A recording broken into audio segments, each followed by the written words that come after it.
Při druhém kvalifikačním tréninku MX3 došlo k zranění tady po cílové rovině slovinského pretěkára Irta Matvejča a vzhledem k tomu, že doktor FIMu Martin Siluček usoudil, že to zranění je tak vážné, že je nutné provést stabilizaci a hlavně kontrolu, nebo krvácel do plejc a těžší se mu dýchalo a byly tam problémy, je to zkušený doktor, tak usoudil, že je potřebné zavolat vrtulník, tak jsme museli časový harmonogram posunout o půl hodiny.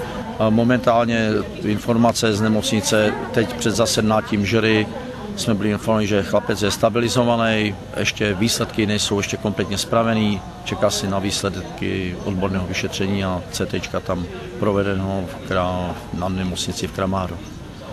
Doufáme, že tam nebude také další vážnější zranění a myslím si, že tady se spraví všechno pro to, aby byla jeho matka, která je tady s ním, aby byla klidná. Spraví se všechno to, co se spravit má.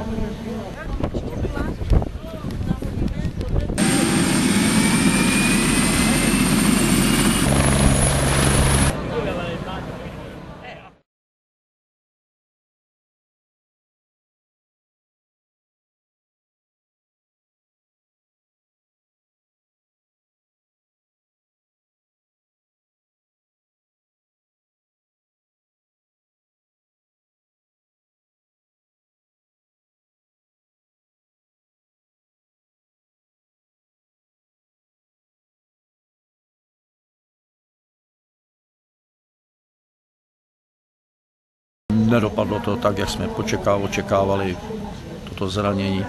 Bylo potřebné ten vrtulník zavolat, no a akorát dokázali jsme i tady žury a všichni to velmi rychlej zásah, který byl proveden, velmi kladně hodnocený a myslím si, že nám to i pomůže při pořádání dalších pretěků majstrovství světa zde v Šenkvicích. Tomu všecko, co bych měl dodat.